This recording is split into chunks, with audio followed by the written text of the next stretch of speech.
வணக்கம் நண்பர்களே. வெற்றி துளசி சீரியல் செம பரபரப்பாக போயிட்டு இருக்குன்னே சொல்லலாங்க. பரபரப்பான கட்டத்தில் மீனாட்சி பழைய பகையை மனசில் வச்சு ஈஸ்வரமூர்த்தி குடும்பத்தை பழி வாங்கிறதுக்கு, அதுவும் இந்த துளசி நம்ம கண்ணுக்குள்ளே விரலை விட்டு ஆட்டிட்டு அப்படிப்பட்ட சும்மா இருக்கக்கூடாது அப்படின்னு நம்ம தியா பாப்பாவை கடத்தி அதை மீட்க வந்த வெற்றியையும் அடித்து தலையில் ஒரு இரும்பு கம்பியால் அடித்து அப்படியே நம்ம வெற்றியும் சுய நினைவை இழந்து அப்படியே சரிஞ்சு கிடக்குறாங்க.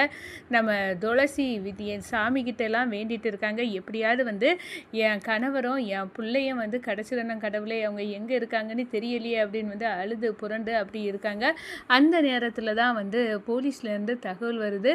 உங்கள் ஈஸ்வரமூர்த்தி கிட்ட அதிகாரிங்க சொல்கிறாங்க, உங்கள் பையன் சாயலில் ஒரு பாடி கிடச்சிருக்கு அதான் அப்படின்னு சொல்கிறேன், அதை வெரிஃபிகேஷன் பண்ண நீங்கள் வரணும் அப்படின்னு ஈஸ்வரமூர்த்திகிட்ட கால் பண்ணுறாங்க. ஆனால் நம்ம ஸ்டோர் ரூமுக்குள்ளே நம்ம துளசி போய் பார்க்குறாங்க. பார்க்க நேரம் தான் மீனாட்சி அடைச்சி வச்சுருக்க அந்த ரூமில் வெற்றி மீட்டு எடுக்கிறாங்க. வெற்றிக்கு ஞாபகம் வர வைக்கிறாங்க நம்ம துளசி. அதோட பார்த்தோன்னா அதோட வெற்றி தியா இங்கே தான் இருந்தா அப்படின்னு அந்த இடத்துல சொல்கிறாங்க. அப்போ இதை யார் பண்ணியிருப்பாங்க அப்படின்னு யோசிக்க நேரம் நம்ம மீனாட்சி தான் பண்ணியிருக்கணும் அப்படின்னு வெற்றியும் துளசியும் கன்ஃபார்மாக சொல்கிறாங்க. இவங்களுக்கு அப்போ இதை தவிர ஏதோ பகை இருக்குது, பழைய பகை ஏதோ ஒன்று தீர்க்க வேண்டிய கணக்கு இருக்குது, எங்கள் அண்ணி தான் பண்ணியிருக்கணும் அப்படின்னு வெற்றி முடிவாக்குறாங்க. அதை பற்றி தான் இந்த வீடியோக்குள்ளே பார்க்க போகிறோம். அதுக்கு முன்னாடி சேனலுக்கு லைக் அண்ட் சப்ஸ்கிரைப் பண்ணுங்கள் ஃப்ரெண்ட்ஸ். பக்கத்தில் இருக்க பெல் ஐக்கானையும் கிளிக் பண்ணுங்கள். அப்போ தான் நான் போடுற ஒவ்வொரு வீடியோவும் நோட்டிஃபிகேஷனாக உங்களுக்கு கிடைக்கும். வாங்க ஃப்ரெண்ட்ஸ் வீடியோக்குள்ளே போகலாம். ஃபஸ்ட்டு எடுத்த உடனே பார்த்தோன்னா செம்ம அதிரடியான பரபரப்பு கட்டந்தாங்க. நம்ம வெற்றியை இரும்பு கம்பியால் அடித்து ஸ்டோர் ரூமுக்குள்ளே போட்டுறாங்க. அதே நேரத்தில் தியா பாப்பாவும் அம்மா அம்மா அப்படின்னு புலம்பிக்கிட்டே இருக்காங்க. அப்போ தான் நம்ம அபிராமி எல்லாம் மகளை போய் காப்பாற்ற போய் என் பையனுக்கு என்ன ஆச்சுன்னு தெரியலையே அப்படின்னு அழுது புடறாங்க.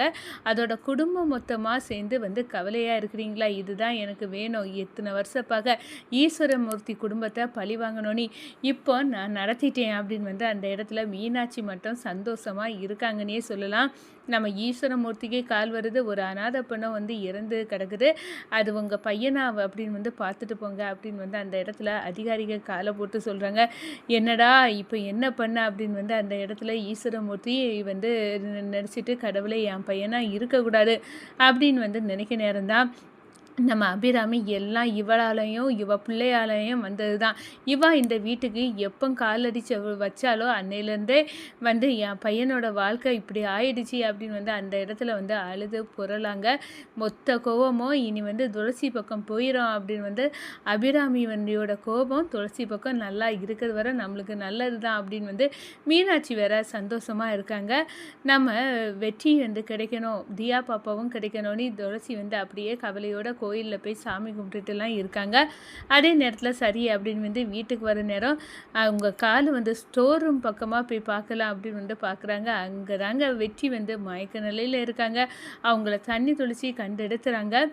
நம்ம வெற்றி இங்கே எப்படி வந்தாப்புல, அதுவும் நம்ம வீட்டுக்குள்ளேயே இது நடந்திருக்குன்னா நிச்சயமாக வீட்டுக்குள்ளே இருக்க யாரோ தான் இது பண்ணியிருக்கணும் அப்படின்னு அந்த இடத்துல நொறுங்கி போகிறாங்க துளசி. அதே நேரத்தில் பார்த்தோன்னா நம்ம வெற்றியை கண்முழிக்க வச்சுறாங்க.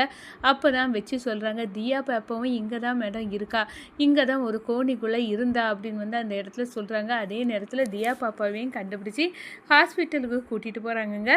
ஆனால் நம்ம வெற்றி இதில் ஒரு பகை இருக்குது, நம்ம குடும்பத்தை சேர்ந்த யாரோ தான் இதெல்லாம் நிகழ்த்தியிருக்கணும்.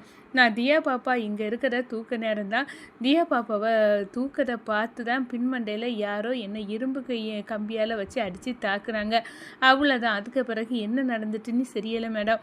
ஆனால் இதுக்கு பின்னணியில் நிச்சயமாக எதிரி வெளியே இல்லை, நம்ம வீட்டுக்குள்ளே தான் இருக்கான், அது யாருன்னு கண்டுபிடிக்கணும் அப்படின்னு அந்த இடத்துல நம்ம வெற்றி சொல்ல நேரம் எனக்கு தெரிஞ்சு போச்சு வெற்றி, அது யார் அப்படின்னு சொல்ல நேரம், மேடம் எனக்கும் தெரிஞ்சிடுச்சு, அது வேறு யாரும் இல்லை, எங்கள் அண்ணி தான் அப்படின்னு சொல்கிறாங்க. ஆனால் இது உங்கள் மேலே உள்ள பகையில் அவங்க செய்தது மாதிரி இல்லை, பல வருஷமாட்டு ஒரு பகை அவங்களுக்கும் எங்களுக்கும் தீராத கணக்கு இருந்து எல்லாம் ஒட்டு மொத்தத்தையும் வச்சு தீர்த்து கட்டுன மாதிரி இருக்குது அப்படின்னு அந்த இடத்துல புரிஞ்சுக்கிறாங்க. அதோட மீனாட்சியை நம்ம வெற்றியும் துளசியும் பார்க்குறாங்க. மீனாட்சி மீனாட்சி ஆடி போய் நிற்கிறாங்க. படுபாவிக, இதுகளை கொன்னுடலான்னு வேற பார்த்தேன், அதுக்கடையில் இது உயிரோடி வந்து நின்றுட்ட, இனி என்ன பண்ண?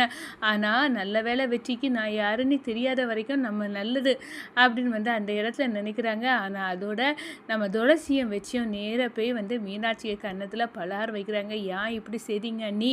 நான் உங்களை எங்கள் அம்மா மாதிரி தானே பார்த்தேன், ஆனால் நீங்கள் இப்படி வந்து செய்தீங்களே, நீங்கள் எதுக்காக இப்படி பண்ணிக்கிட்டீங்க அப்படின்னு வந்து அந்த இடத்துல கேட்க நேரம், நான் வந்து அப்படி ஒன்றும் பண்ணலை அப்படின்னு வந்து அந்த இடத்துல சொல்லுறாங்க.